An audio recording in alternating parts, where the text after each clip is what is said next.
Ready? Play.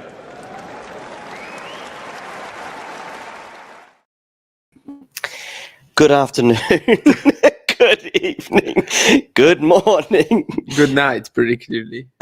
From Two Beds in Porto, which sounds like a Netflix thriller coming to you sometime soon.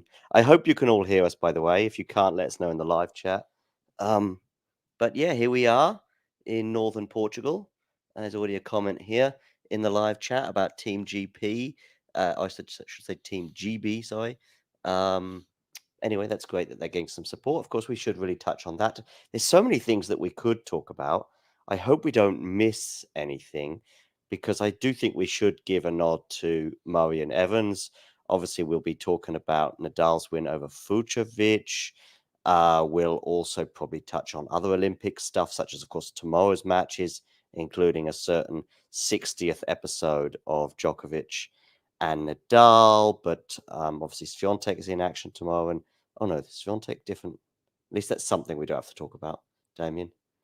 Yeah, we also have the Kitzbuhel, Atlanta, Of course. and I already forgot our Umag events. Umag, so, yeah. there's really a lot. I've seen some people on Twitter tweeting about Umag, very excited about it. Nigel Seeley, if you know who that is, and somebody else who I think you do follow, actually. And there were some nice pictures from there, and it seemed like a lot of fun.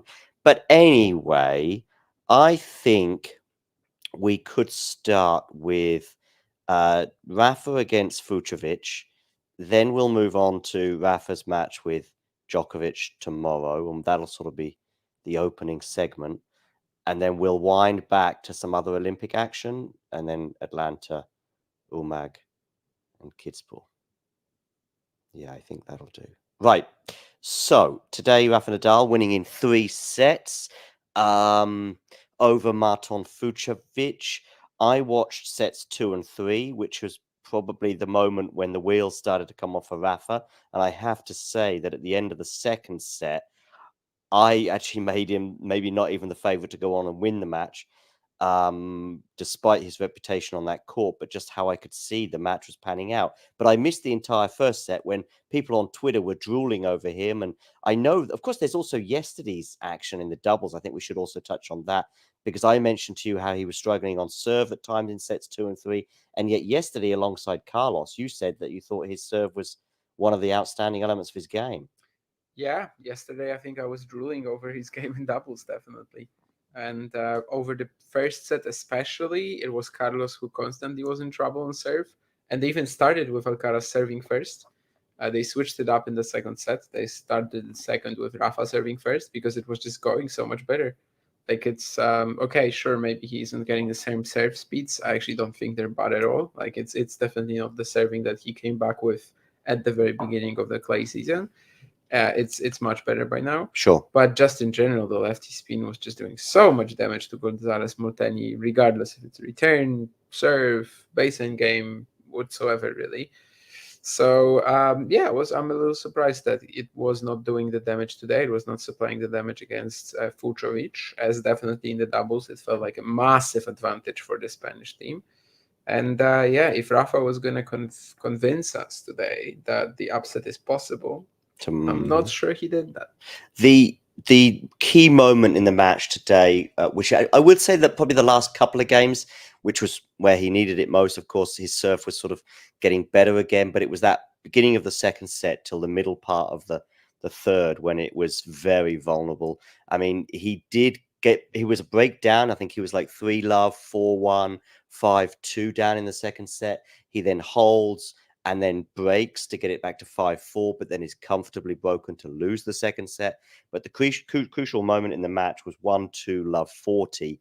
And he did come up with some pretty good first serves in that particular spell. I think there was 1 or 2 unforced errors as well from Marton that he may look back on with some regret. But the other thing I wanted to highlight, which I said to you earlier, was also Rafa's return was, especially on the Marton first serve, as you said, Fucsovics is not exactly a serve bot. It's not somebody that we'd expect to cause Rafa problems, especially on Philippe Chatrier. But Rafa was just, the returns were on the first serve in particular were just way too short. And the inside out forehand was quite effective at times for Fucsovics. And it just felt like as soon as Fucsovics got a first serve in, Rafa was never in the point thereafter, even if he sort of hung on a bit. But he did prevail anyway. And now, as you say, he's going to be playing Novak Djokovic tomorrow for the 60th time. 30-29 in Novak's favor. Does Rafa stand a chance? 2024 Djokovic is kind of a serve bot, so these return issues continue. Definitely don't think that Fucsovics is like, especially on clay, that he's an amazing server. Well, indoors, I've seen some phenomenal performances from him in that regard. With the late Jakub in Bratislava, for example, we watched this first set against Hanfman when he landed every first serve, and sure, that was unplayable. But that was perhaps also one of the biggest sort of downfalls of Rafa's performance today, even though he won, of course. And against Djokovic, it might be a thing. I don't know. I still have doubts regarding Novak, of course. I mean, he had a first round match that was not an actual tennis clash. Like, it just didn't make any sense, as a lot of matches during this Olympic tournament. Back in the day, it used to be like 1 or 2. Now we've got 7 that basically weren't allowed to be matches, and that one against Matthew Ebden probably the biggest example of that. So we still haven't really seen how Novak's knee is performing now after Wimbledon. We still haven't had him play this fully satisfactory event, which I think for him would be either a title or I don't know, if at Wimbledon he loses in 5 sets to Carlos, that's probably more or less a satisfactory event. In that, we would know that he was really close to his best finally, and for the first time since the ATP finals. So I have some doubts regarding Novak for sure. But it still sounds like fiction a little bit, especially after today, to think that Rafa can win it. But, the only problem is that if they're doing the unthinkable, usually they're doing the unthinkable against the other players, right? Not against one another. So maybe that sort of unthinkable is even tougher. When you say unthinkable, you mean 1 and 2, or what? You mean an unthinkable scoreline? I mean, when we don't expect one of the big 3 to keep going, to still be a factor, and then they are. But that's usually not against one another. That's usually just how they come back to still dominate the rest of the tour. But so maybe this is the tougher version even. The only thing, or not the only thing, but a thing that you could clutch at from Rafa's perspective, I had a lot of doubts about the likelihood of him winning in 2022. I thought that Rafa's form in that particular French Open, where he went 5 sets with Felix, was extremely shaky. Don't forget, of course, there was the whole foot thing, and there was the whole sort of Rome episode as well, isn't it, Shapovalov, and his form was shaky as well as his fitness, and I thought Novak was looking supreme. He beat Diego Schwartzman, I don't know what it was, 3-1 and 3 or something. Now, I know Diego's kind of fallen off the cliff in 23 and 24, but he was still a force of some sorts in 2022, and I don't think he dropped a set, and he just looked imperious. And I thought night match that was going to be as well, that one in 2022, and I went into that with probably a similar level of optimism for a win that particular occasion to what I have for tomorrow. And so Rafa comes out the blocks fast, which he did that night, and he also did in 2021, despite going on to lose. Maybe if Rafa really takes it to Novak, if Rafa is super, super confident, can win that first set. I know there's ifs, buts, and maybes here. And Novak's form is mirroring particularly what it was pre-French Open, because I think there was a little bit of a turn of the corner there. Maybe Rafa can expose his movement. By the way, Rafa's movement today as well, sort of, it didn't look great in Bostad, and now I've also got the memory of him or seeing him with this thigh strapping on as well. Yeah, so there's lots of ifs, buts, and maybes, and probably we've already got a comment, by the way, about us being in bed. It's taken a while, but we've got one. There are 2 single beds I want to hasten to add, Thriller, from Manila. But yes, Damien's sorry, Jake is chuckling. I'm not sure about what exactly, but Anyway, great to have you all on board, and make sure you hit the like button and all that other jazz. And do you want to react to anything I've just said? Am I being too optimistic for Rafa? Well, I mean, the hamstring, I think, is what we were sort of told, right? That this is the injury that can sort of get him out of the singles, even. Mhm. But he's going to be fine in doubles. Doubles, there was no sign of it. Singles, maybe a little bit more. Obviously, it's a very different type of movement, even. But yeah, I mean, the whole, the matches that you mentioned, that whole 2020, 2022 trilogy, like that was all so unpredictable between them. 2020, Djokovic is such a popular vote in terms of, okay, this is where he can beat Rafa and it's not a match. And then in 2021, you think, okay, so like, again, there's no way for him to Right. really do it. Mhm. So for some reason, this rivalry has always had these twists and turns, even though it's actually also been predictable sometimes. I mean, one of them, after all, is 20-8 against each other, against the other on hard courts, and the other is 20-9 on clay. The other way around, actually, 20-9 Djokovic on hard courts and 20-8 Rafa on clay, I think. Or well, actually, no, I think it's whatever. 28. I think it's It's 20. even on grass. One It's- is 29 and one is 28. yeah, true, yeah. So it has to be Novak 20-8 on Hard courts and and 29 Rafa on- 29 yeah. on clay. And there was that time where, like, for about a decade, Nadal hadn't won a set on hard courts against him. It's still the case, yeah. Yeah, I guess it still lasts. They just haven't played in a while. No. So, like, while the streak continues, it's kind of less meaningful because with every passing year, they haven't played each other. But yeah, I mean, I guess on clay, the last few years they've been much more up and down. Maybe I really have no clue what to think about that as well. I will probably maybe try to catch it on my phone a little bit at least. We'll be in Porto. But you guys probably know by now that it's not like, personally, it's not my match of the day. I actually don't know what my match of the day is yet, but it's probably not my match of the day personally. Anyway, thank you for that comment there. Somebody suggesting that they think, in fact, it's Quality Shot says that he said he should be paying for this type of content. Maybe this should be for members only. Yeah, maybe we should make that. Only fans. Jake, does the fact it's on clay make it more compelling? Absolutely. I saw Gil Gross today. We needed some sort of circumstances to give Rafa a better chance. Indoor hard would probably be the least chance, but there are some equalizers or some things. Novak as well, being in imperious form. Like if this was like October, November last year, form for him, and it was on indoor hard, that would be obviously insane.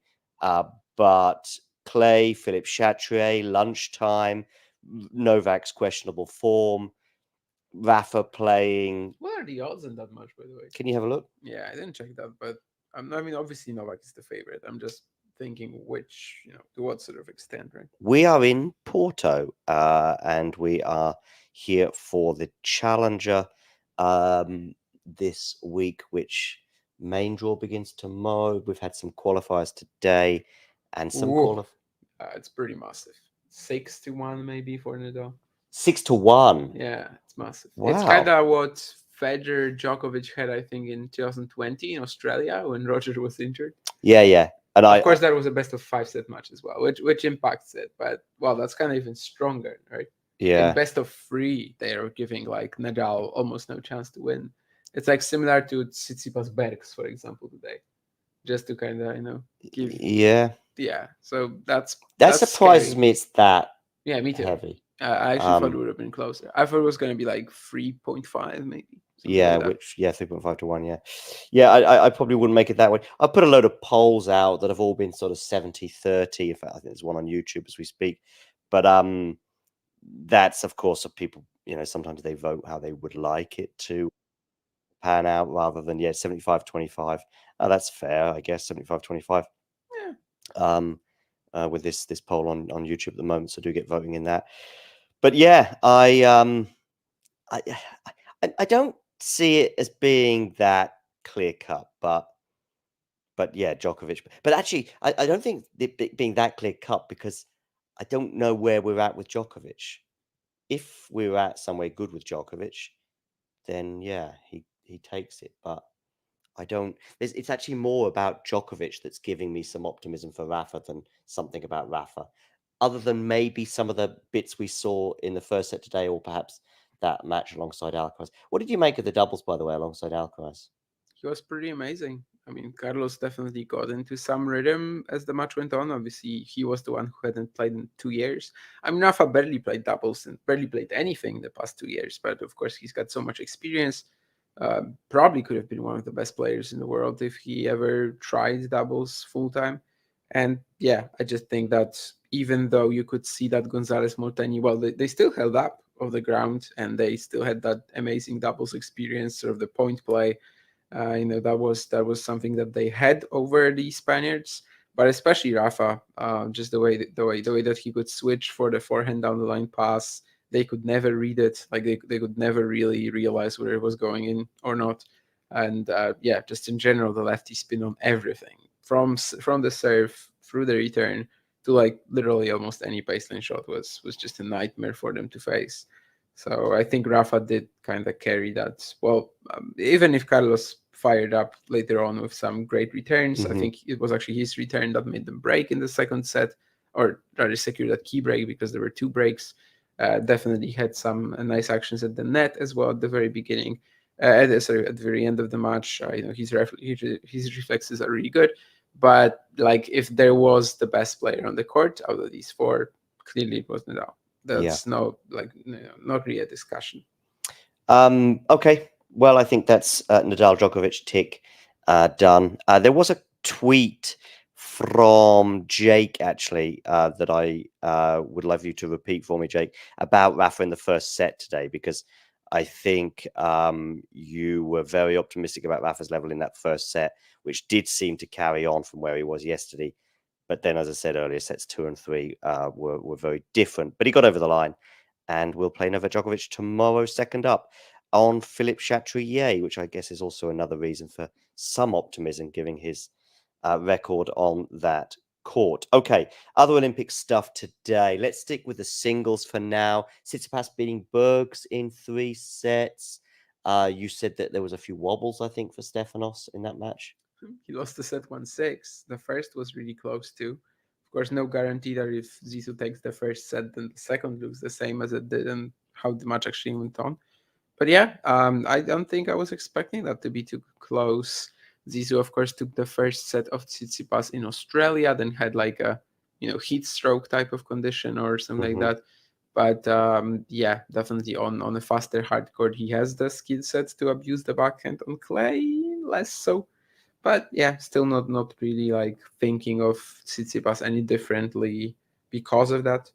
I think he's got an excellent shot at making the quarters, and if Djokovic gets there, could be their closest match in ages.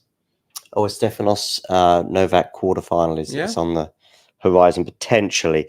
Also, there was a straight sets loss for Nuno Borges today, which obviously after his Borstad title-winning run would be a bit disappointment. Some consolation, or probably big consolation, was that he ended up winning his doubles match against the Tsitsipas brothers.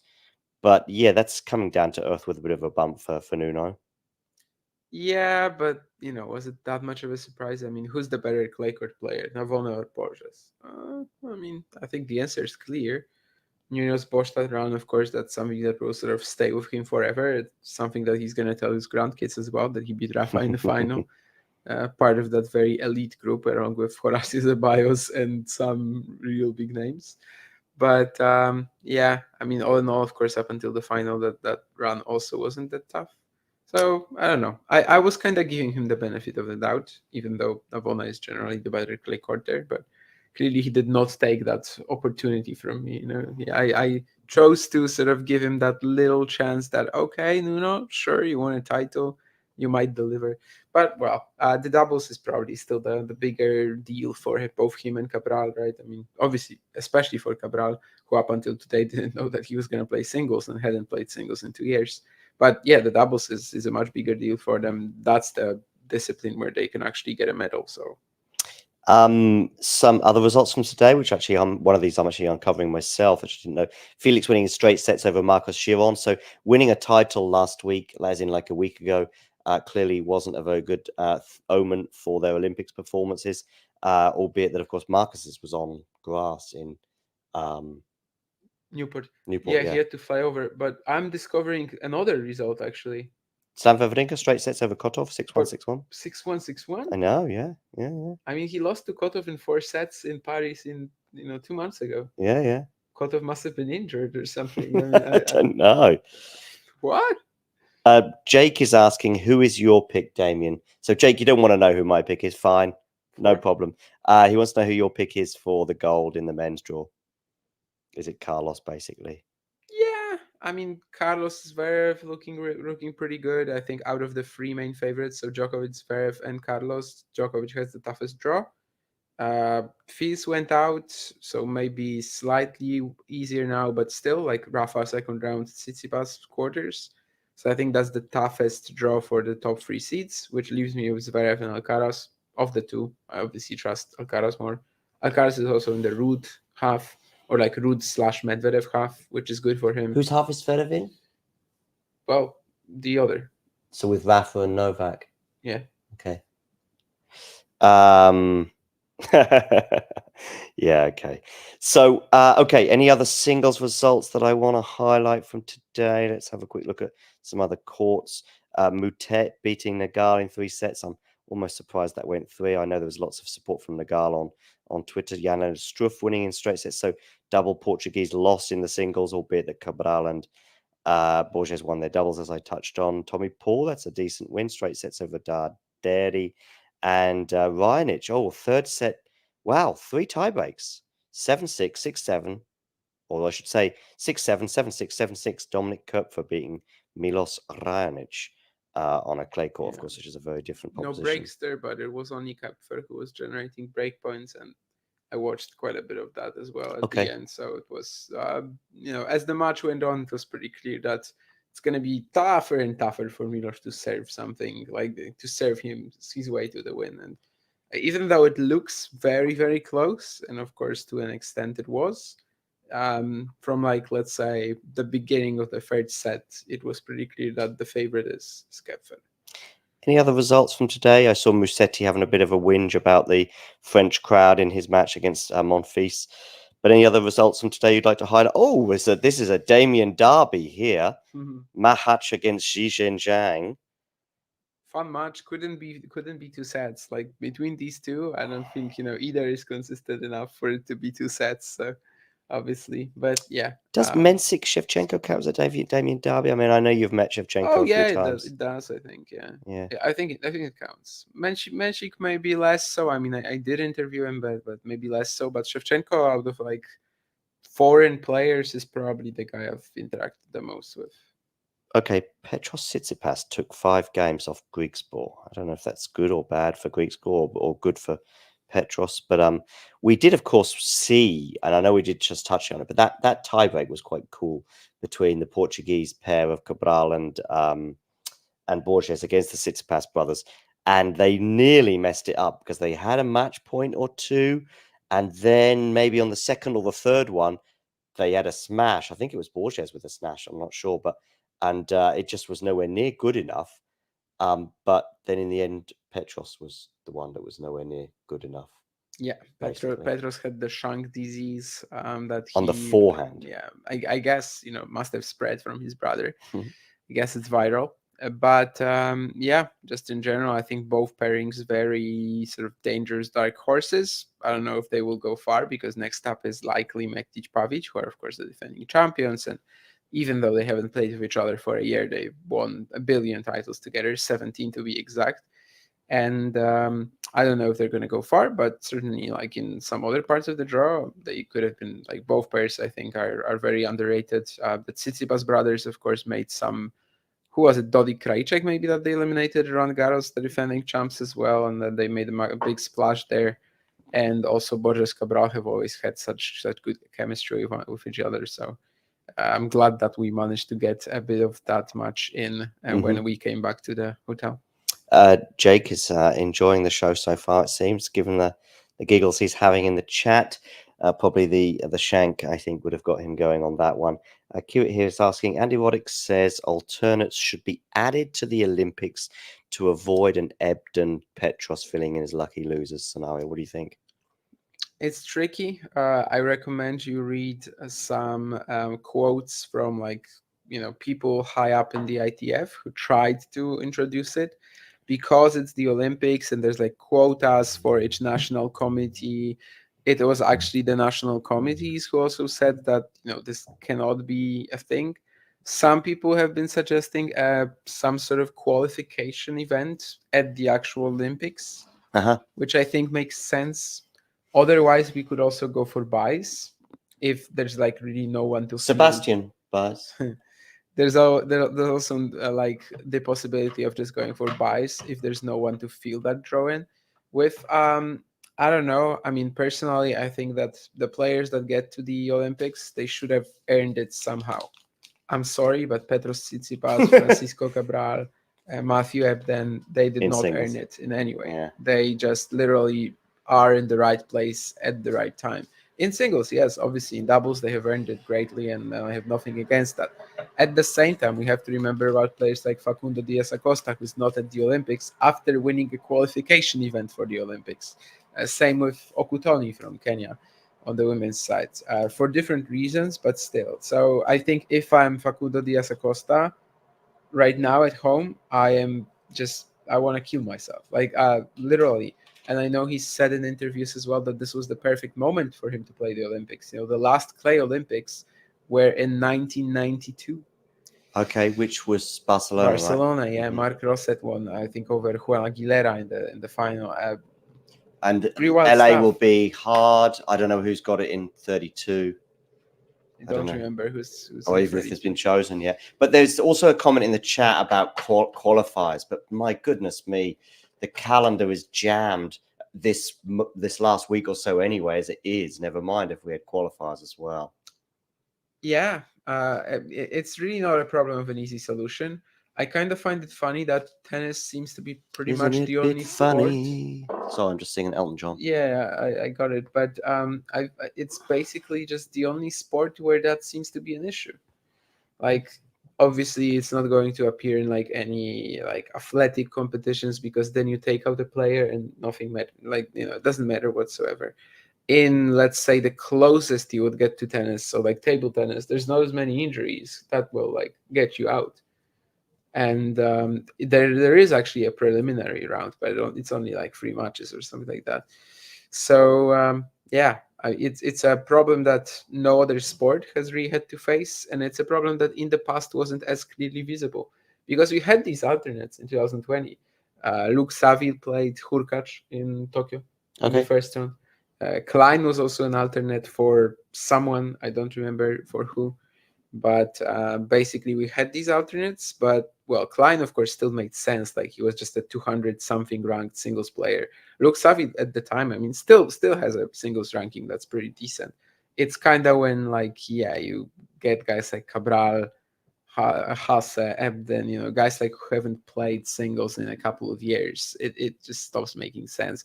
I would much rather, and someone was actually someone had a long discussion with me on Twitter today about this, how like at the Olympics it's always been like it, that you get these uneven matches because someone like top one in the world plays someone from, I don't know, like East Timor in other sports.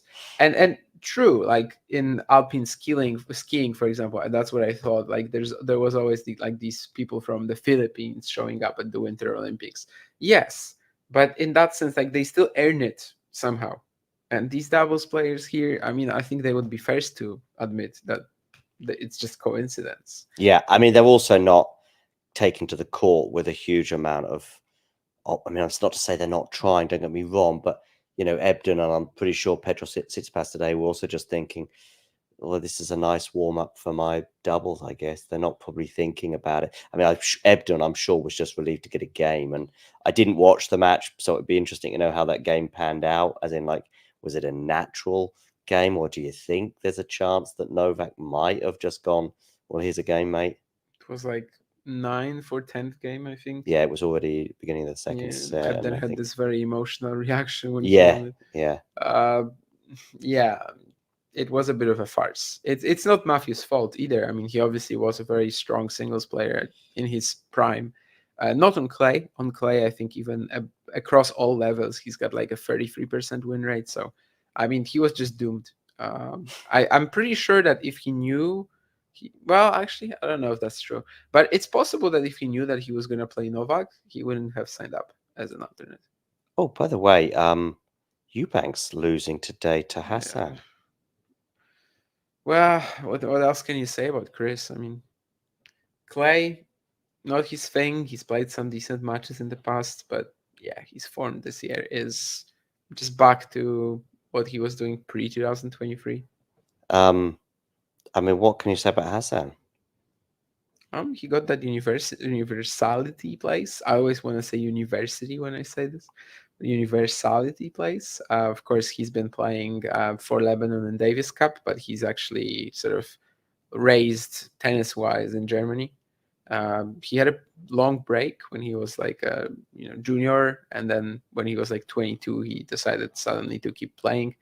I've read some interviews with him where he said that like he's not exactly the hardest of workers, but that has changed in the last couple of years, and he's reaping the rewards. Up until recently, I don't think he was even ever in Grand Slam qualifying, and now he's like top 150 around. And yeah, it's good for him to just get that win sort of like that easily as well. That was not a guarantee, I think. And now he's gonna play Sebastian Baez, which just needs to come out and try to hit big. Maybe he's gonna take it. But nice guy as well. Lebanon has a very strong Davis Cup team, which might sound weird to you if you've never followed them. But Hassan Habib, at their level, they can produce upsets definitely in Davis Cup. Cool. The Olympics draw needs Shelby, says Jake. Yeah, like that's a good example, actually. Yeah. Players of like around 200 in the rankings from countries that are not represented. Like if it wasn't Hassan, it could have been Shelby. Actually, I read an interview with Hassan recently as well, where he was talking about sort of the whole process of getting that universality place, and was his federation that had to apply for it, but they told him that it's very late. Probably don't think we're probably not going to get it. But yeah, like if not him, it could have been Shelby here. Jarry losing to Popperin today. Marujan as well, who looks like he's scratching for form. Artefis, maybe some people will be surprised that he lost in straight sets, given that he won Hamburg, of course, recently. Tabilo as well, losing in straight sets to Safi Yulin. So probably a few names there that people would have expected to win their matches, maybe, or at least thought that they would, and didn't end up on the winning side. I mean, actually, but some of those players like Jarry and Marujan, anyway, it feels like they're scratching for form. Maybe I'm missing something there, but I do think I've gone into a few matches with Marujan recently, thinking, oh, he's going to win this or he's going to do some damage, and then ends up losing. Yeah, with Marujan, you probably can never think like this. Like it's just gonna be tic-tac-toe, rock paper scissors, or whatever the whole season. Jarry, it was only his second match since Roland Garros, so he was ill after Roland Garros. He played that one match with Shapo at Wimbledon, where like he didn't even come close. I don't think he even got to a tiebreak. So yeah, it's kind of it all fell apart with that Mute match at Roland Garros, and then the apparent illness. And Fils Arnaldi is probably the biggest story there, sort of, because Tabilo is also not consistent at all. Just the fact that Matteo is 5-0 on Arthur is pretty crazy. I didn't watch the match today. I do remember very well their match at Roland Garros this year, of course, the previous one. In fact, I watched every single one of their matches besides the one today, and it's just so funny how sort of the matchup brings out all that clarity of thoughts in Arnaldi's game that never really appears in any other rivalry. Like usually he just doesn't know what to do because he grew up as a defensive player and now he actually has proper weapons. And sometimes he just tries to blast the opponents off the court and ends up making 100 errors. Like let's say De Minaur at the Australian Open, that was a good example. And against Fils, he just knows exactly what to do. Like he just comes out and he knows exactly what to do to extract the errors. Seems like from what I've read and from the stats that was literally the case again today. So if Arnaldi could just play Fils every time, literally every single event, he would be in the top 10 by now. Okay, one final Olympics comment, I think, would be to say that Andy Murray's tennis career has not yet finished. And yet at around about 7:30, maybe it was 7:30 Portuguese time, I'm not sure. Anyway, sometime early evening, it was looking like, well, they were staring down the barrel. I mean, I think they were set and a break down, and then even more so in the tie break when they had to save, I think they were 9-4 down, so I think it was 5 match points in the deciding set tie break. And Andy Murray and Dan Evans, of course, there was another person on the court, I mustn't forget, in terms of at least a partner, to save the day. And Andy's career is going to last at least another 24 or 48 hours after this 2-6, 7-6, 11-9 deciding set tiebreak win over the Japanese pair of Nishikori and Taro Daniel. Have you got any thoughts on this one? Nishikori and Daniel, they haven't really played doubles in ages, so I was actually expecting an easier win. I watched the match points again, and not that much happened on them, really. Like, they weren't anything impressive, but, it happens. Just last night, I was clipping 7 match points that Kim saved in Zug and 6 that Burchaga saved. And, Yeah, I saw that. and like, I was clipping that, and nothing out of these 13 points was interesting. So it happens, players choke. But of course, for Andy and for Dan, but especially for Andy, potentially the last match of his career, and with all the match point comebacks that he's produced over the years, it's very fitting that he stays in the event like this. They are, I think, in that section where like the seeds are very weak, because at the Olympics they're doing this weird thing where the singles rankings not only count for the entry but also for the seeding. So you've got Phil Sumber and you've got Fritz Paul, like very random pairings as seeds. So to me, maybe the main question will actually be whether they can be Gilev Liegen rather than these two pairs. But yeah, I mean, there is a possibility for a medal there, maybe. Like they're not out of contention, and yeah, today, of course, yeah, just a very fitting event, I think. For who do they play Murray's next? career. Either Gilev Liegen or Phil Sumber is my semi guess, but I'm not sure. All right. Okay, any more doubles action from today before we move on to one or two of the other tournaments that have occurred over the last 7 days? One of which, of course, is yet to finish. It's raining quite heavily for the final in Atlanta. So if that does get underway during this show, I will highlight it at least. And who knows, it may even finish during this show, but we'll see. But any more doubles action from today you want to touch on, or is that done? Today from the doubles, I mean, we also had Borelli and Vavasori losing, which was quite a big upset. Okay, yeah. The top seeds, of course, they were playing against Marcel Granollers, who's currently, I think, either number 2 or number 1 in the doubles rankings. So it's not like it was, that strong, I guess. But Granollers was playing with Carreño Busta, who's coming back after an injury. Sure, is a fine player. I think he actually won an ATP 1000 in doubles with the Minor a couple of years ago. But still, like, I was expecting him to just sort of have to be carried by Granollers to that win if they are going to pull it off. And I don't think that was the case. And yeah, it's just a big story because Borelli Vavasori made the final at Roland Garros. So in the second event on these courts at this venue, they didn't manage. Okay, let's switch over to the ATP Tour, and let's hone in on Umag, the final in the Goran Ivanisevic Stadium, which saw Francisco Cerundolo beating Lorenzo Musetti 2-6, 6-4, 7-6. Feels like and I didn't see the match itself, but before the match, it did sort of feel like an evenly matched play, a potentially match between two players who are pretty decent on this surface, who can produce top 20 tennis. I think maybe, particularly in Francisco's case, maybe top 10 might be a slight push where he is. Do you think he's got top 10 potential, Francisco? I think so. Like, if we're talking about like guys out of the top 15, 20 who could like literally peak and win a slam, I think he's in the conversation. Really? Like, obviously we're talking about long shots, right? I mean, yeah, you're talking like real long shots, but yeah, there are guys around like Rafa Nadal beating Novak Djokovic long shot, or even more. Nah, probably more. I mean, definitely more. Of course, we're talking about 7 matches in a row. But yeah, like there are guys in the 30-ish range, for example, who like, you would never think that, I don't know, Mariano Navona is going to win a slam. but like Francisco Navone could. Francisco Cerundolo could. But anyway, what I'm trying to say is that I think by the time we reached the semis in Umag, it was all super even. It was Menchik, Musetti, and Rublev Cerundolo.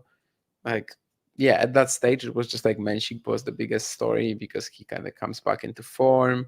Cerundolo Musetti in the final, which is a great battle. Lorenzo actually served for the match at 5-4 in the third, Did I he? believe. Okay. Overall, it was just super long, and it's actually a huge story for the Olympics as well that both these guys managed to play this match on Saturday evening, come to Paris, and they both won today. Yeah, they did. Yeah. Sure, they had like relatively easy opposition, but they still managed to pull it off. Musetti, who did Musetti beat? Monfils and Yeah, Cerundolo beat Barrios Vera. I did actually mention the Musetti win over Monfils. You So I did, should have remembered. yes. Rublev, I mean, in a way, which probably tells you how bad his, I was going to say year, but post Dubai been that's not bad. Semi-final loss to. Analyzing the Andrei Rublev year is just impossible. I mean, it's horrible. I know you've got Madrid, but that's yeah, the weird exactly. thing. Like it's pretty horrible, but he won an ATP 1000. Yeah, I know. So, Yeah. So it's not horrible. I don't think his level is even awful. I mean, he's just kind of less clinical, even more frustrated at himself. But it's small things, really. I think it can be, and I think he would probably agree with us by saying it's been pretty horrible, despite that 1,000 win. Yeah. If that 1,000 win probably came in the midst, like last year, for example, when he won in Monte Carlo, comes in the middle of another good body of clay court work. You go, well, that's the highlight. It's been a solid season, blah, blah, blah, blah, blah, blah. I think he made the quarters in Australia last year as well. I think he made the quarters at Wimbledon too, actually. So, that was pretty solid across the slams, as he often is. And in fact, what was it we've said about him so many times before, that he didn't, until this year, he normally won matches he should win. It was the problem for him was getting over the Novaks and Stefanos's as well to some extent. That has changed this year. But now he's, So this run, at least on paper, which would tell, I mean, Andre wouldn't like to hear this, but this run is actually kind of much better than it's been so far this year, really. Yeah, there was that funny story where he lost to Comessania and then he lost to Tirante. And I think even before the Umag draw was made, Jose Morgado tweeted that like now it's time for him to lose to Ugo Carabelli, who was in the Umag second round against Rublev. But of course, he won against Camilo. Really shouldn't be losing matches like this against players who are like not imposing at all. But Marozsan, that's a good win. Absolutely. Like that's someone who can blow you off the court. Sure. And Franz Cerundolo semis, I guess it's fine, but it's nothing to write home about. Nothing that will satisfy a player who made the ATP finals 4 times in a row. And who knows, I mean, probably won't make the ATP finals this year. But he's got that 1,000 pointer. Yeah, he was the one guy when we were discussing in November last year, who's the one guy from the 8 who you think is the most likely to drop out? I think he was the one. I'm just having a look at the group now. I mean, Holger Rune is probably going to drop out as well. From that, was he an alternate last year, or did he make it in first time in the 8? I'm not sure. Stefanos withdrew. Yeah, he might have been the person to fill in then, because because on the first no, Stefanos withdrew having already started the tournament. Yeah. So he was in the 8, I think. I don't think anyone withdrew then. He was the 8th. I've got he was Stefanos withdrew in Hurkacz got in. Not Rune. Okay, Rune was already in. Yeah. So anyway, so it's him and probably Rublev, but as you say, he's got at least 1,000 points to carry forward from Madrid.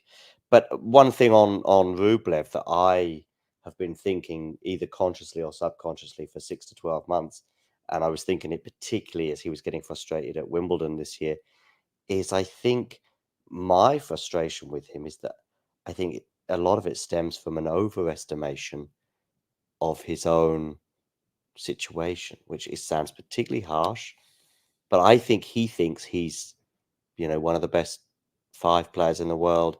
I think he thinks that he should be winning Grand Slams.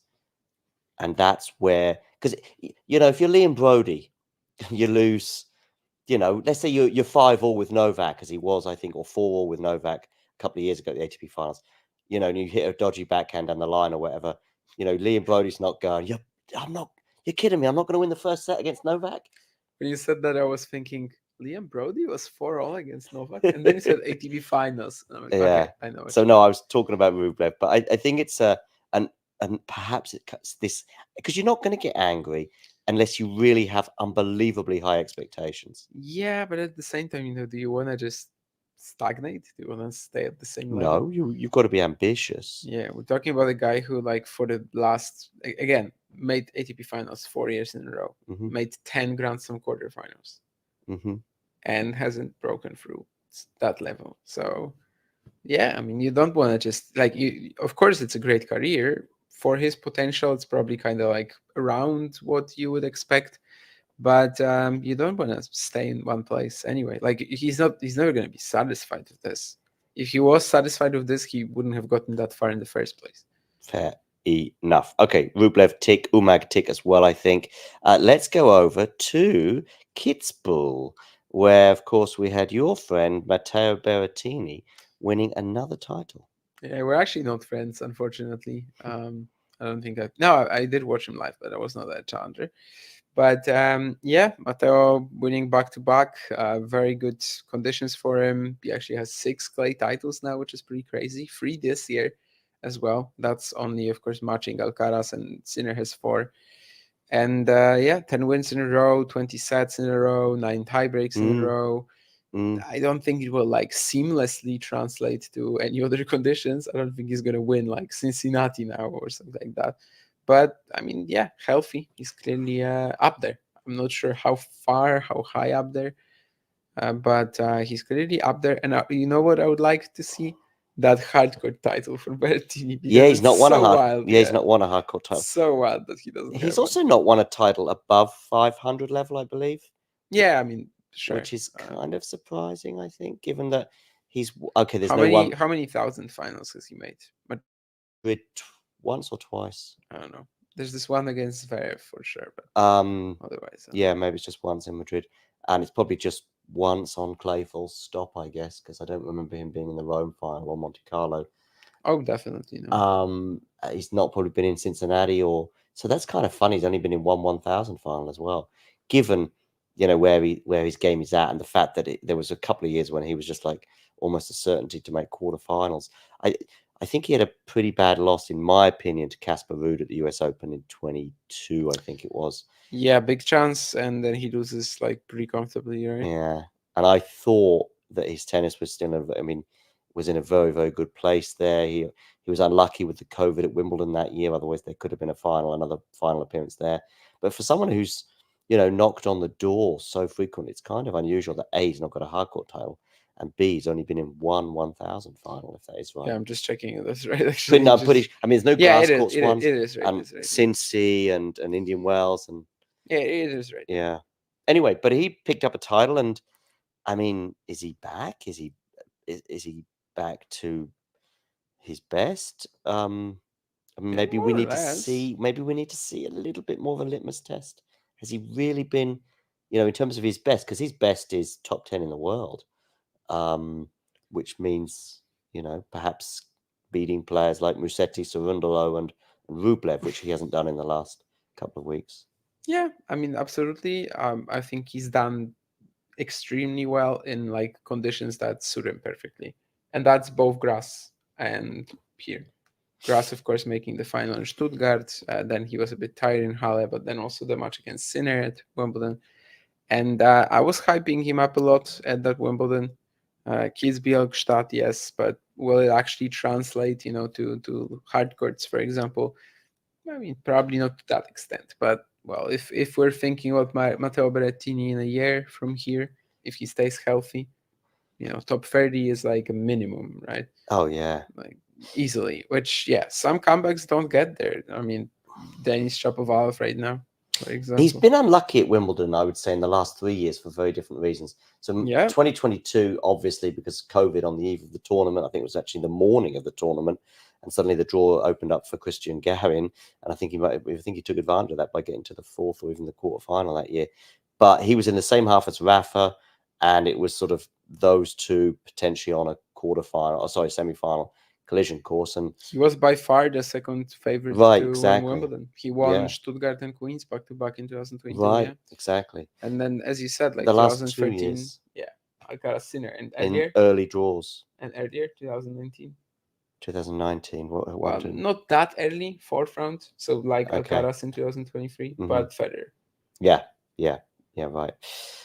Okay. Any other Umag stories you'd like to touch on? I mean, Gaston looked devastated, by the way, at the end. Yeah, kind of surprising that to that extent. I mean, he played Berrettini. I would maybe understand it more. Then again, second ATP Tour final. Also, like both altitude clay, which in terms of Gaston maybe could be a bit surprising. But of course, yeah, he just doesn't have that many deep rounds in general at main tour level yet.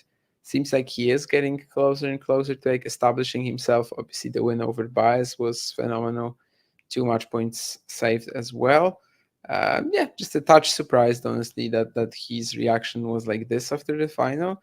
I would think that given he played Matteo, it's not that much of a missed opportunity. And really. it was 2 straight sets, and the second Yeah, set was like 6-3. Matteo was just too good for him. It was even 5-2, and Berrettini was serving. Then Gaston broke back, and then Berrettini broke again. Yeah, I don't think it was like a proper missed opportunity just because he ran into a tank in the final. Okay, let's cross the pond to Atlanta.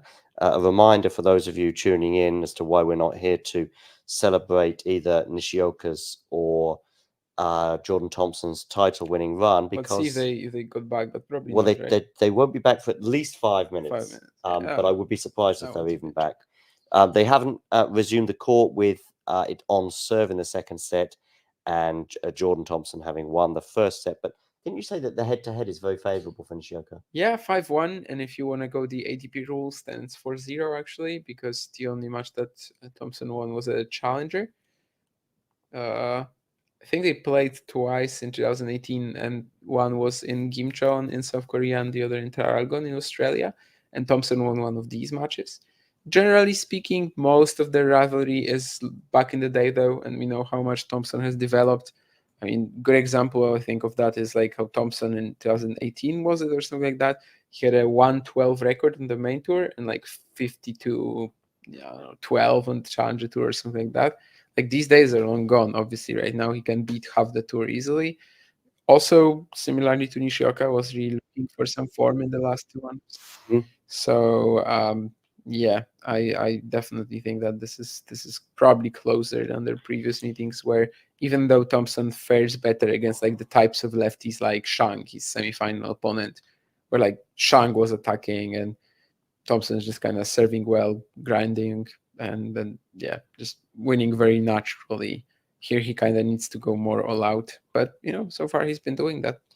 I just had a quick look at the court in Atlanta, and there's no play for at least another 50 minutes, so 8:45 local time.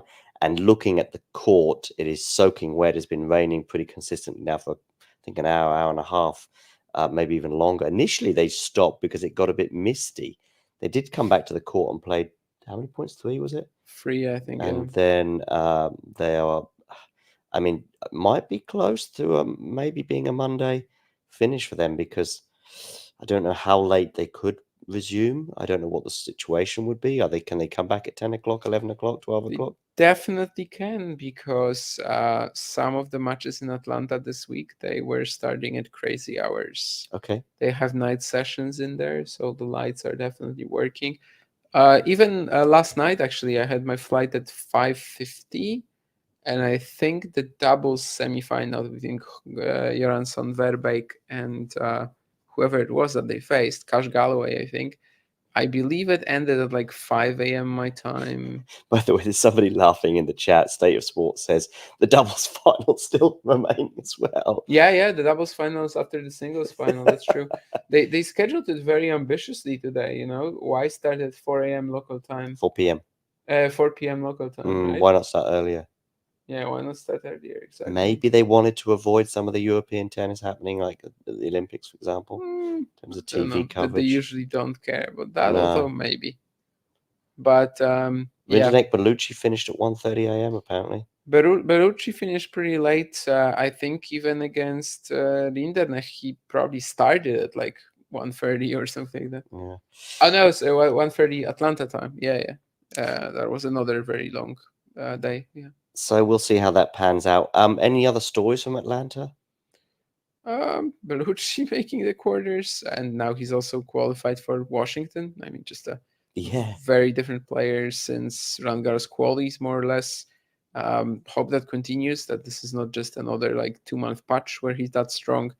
I think that by now, I would say like top 100 debut early 2025 looks super doable, just because he'll have almost nothing to defend in the first 5 months. So yeah, hopefully this is actually a moment when he kind of starts choosing shots better and uses that wide repertoire to a better it just puts it to a better use. I'm just sharing some of the good. qualifiers on screen from Washington, because I think that's about really all we have left to talk about.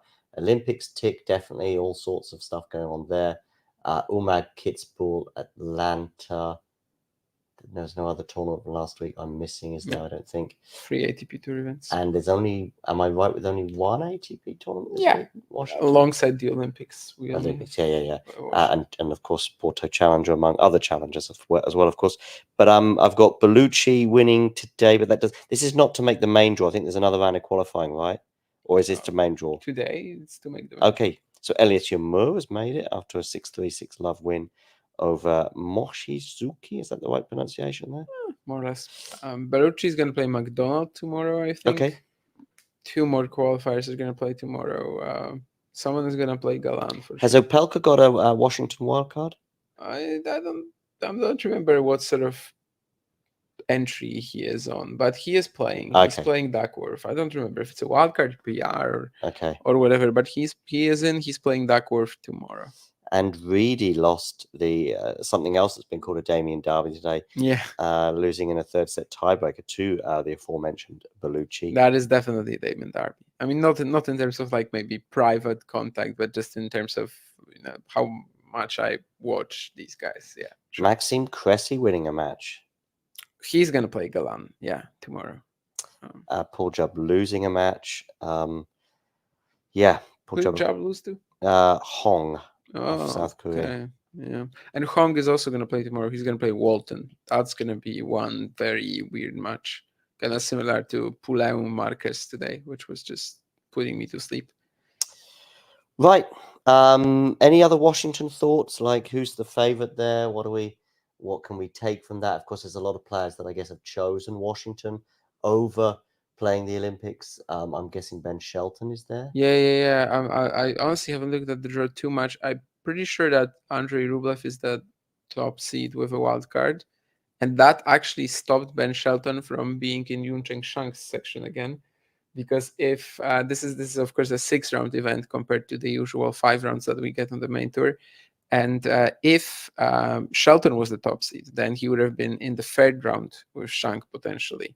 But now that Andrei Rublev is in there, but yeah, that's kind of more or less what I remember about the draw, where Shang is, Rublev, and Shelton. Okay, certainly a potential second round. So Rublev gets a bye. And a potential second round for Ruby would be Van Asch or Cazot. Shang is against Elias Yamur, whilst Rinderknecht gets a bye and will await the winner there. Rinderknecht being the 16th seed. It seems like all the seeds get a bye. Yeah, 16. Because it's a 48-player draw. We only have a few of these a year. Winston-Salem is another one. And Tiafoe will await the winner of Galan and Cressy. Korda will await the winner of Karatsev and Garin. Persil Kokinakis in an all-Australian first round affair. Actually, all Australian section as well. Okay, as they will play Vukic. Okay, see this. His ranking must have gone up. Rusevori against Chorich. Chorich is only going one way right now, and it's not upward. Yes, there's Opelka with what is, according to this, it says wildcard, but there we go. Somebody in the chat said they thought it was protected ranking. Jordan Thompson, he'll be pleased of the rest because it's an official resource, it's the ATP, right? Yeah.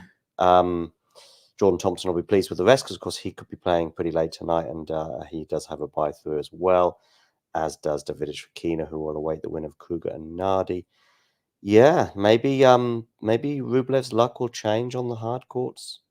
Maybe that's what he needs, something different to go on.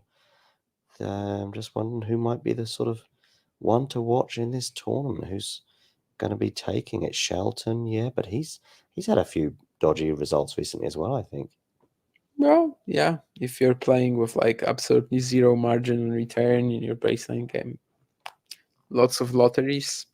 If you're playing him Cheng Shank again and kind of playing him exactly the same way you did twice unsuccessfully in 2022, Shelton is another player who, like, at the year end will be pretty tough to estimate if this is going like this. Like, for now, there was a moment at the beginning of the season when we were actually praising him for one thing, that, like, while he hasn't, of course, made a slam quarter or slam semi this year, that he's actually been very consistent. Like, he was winning 2 matches or at least one match in every single event he played, and that's gone in the past 2 months.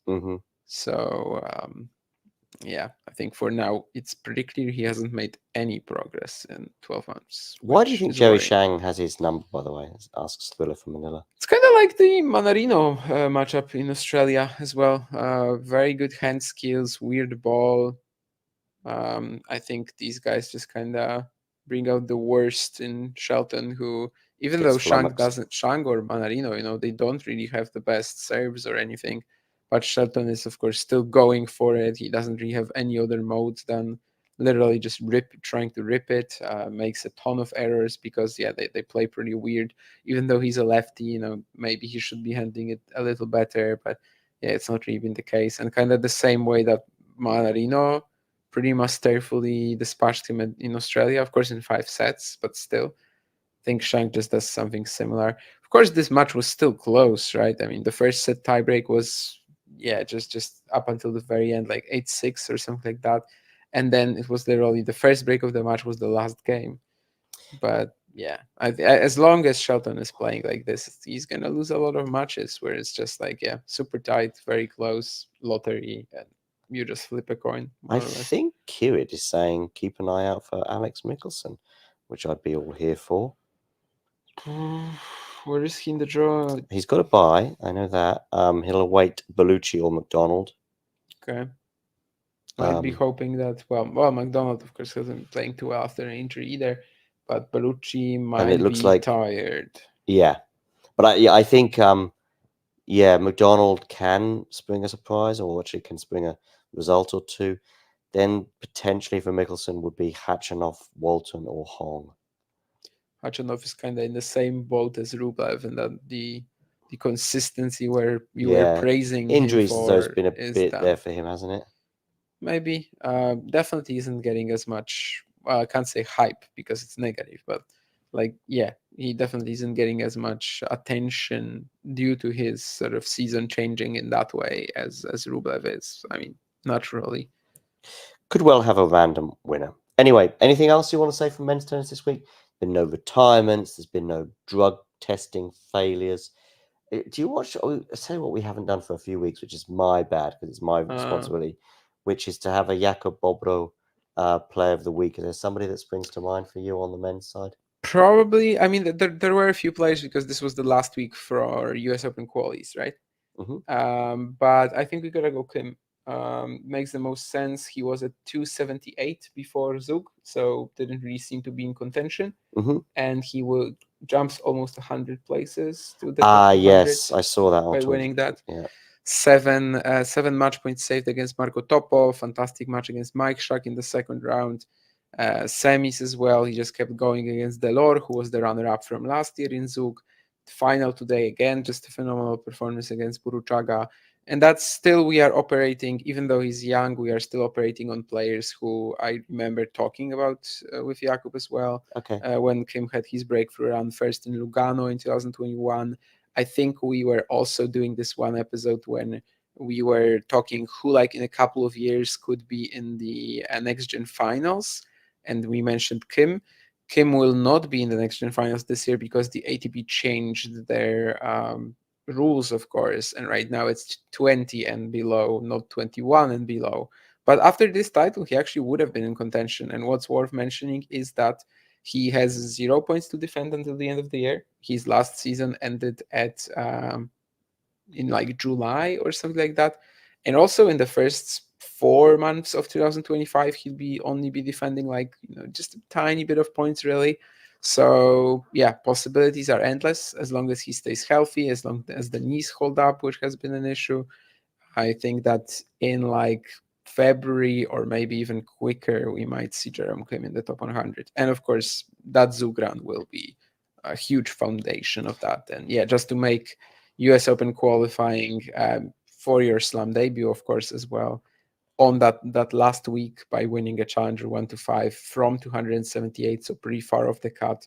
That was quite special. And yeah, 7 match points saved as well in the quarters. Yeah, against was that against Topo? Wasn't Marco it? Topo, yeah. Never broke serve. 5 match points in the second set tiebreak, 2 match points in the third set tiebreak, and the Ben Shelton celebration at the end as well. Even for that, he should get Jakub Bobro Player of the Week. That's true. I also saw a tweet today, I think it was from, or might have been actually another day, but I seen Simon Graf, the Swiss tennis journalist, tweeting a bit about him, and there was something about Federer, of course. I think he drew some kind of thing. Oh, Basel old boys, I guess that's what it was. Oh, he's commenting Yes. on you actually here. It looks like on one of your Yeah, tweets. he was actually pretty active about Kenny Bernard and about Jerome Kim. Yes. Yeah, I'm just looking at it now. Yeah. That's about Bernard, right? Because okay. Yeah, no, yeah. this is about this one's no, about the lower one. I mean, okay. the one about the club is about Right. Henry Burnett, Okay. and this is about Kim. I'm not sure because I haven't seen that one. Yeah. Yeah, just like a recap of what he's done this week, basically, it seems, with the Zugran. But yeah, the lower tweet was definitely about Henry Burnett, not so about Jerome Kim. Okay, well, 1 hour, 7 minutes on the clock. I think that's probably about par for the course. Wonderful that you had so many people join us today, so many regulars as well. Do hit the like button, do subscribe. We'll be bringing you some content from Porto this week. But yeah, do keep an eye on, of course, plenty of Olympics action. Indeed, we will have a live commentary tomorrow of Novak Djokovic against Rafael Nadal. And I'm sure there'll be plenty of other Olympics-related content this week, as well as, of course, the Challenger here in Porto. So, on that bombshell, I think it is time to wrap things up. And yeah, from these beds in Porto to your living rooms or wherever you're tuning in from, you know the drill. See you, everyone. Bye. If you enjoyed this video, make sure you hit that like button. Don't forget to subscribe and click that notification bell so you don't miss out on all things tennis.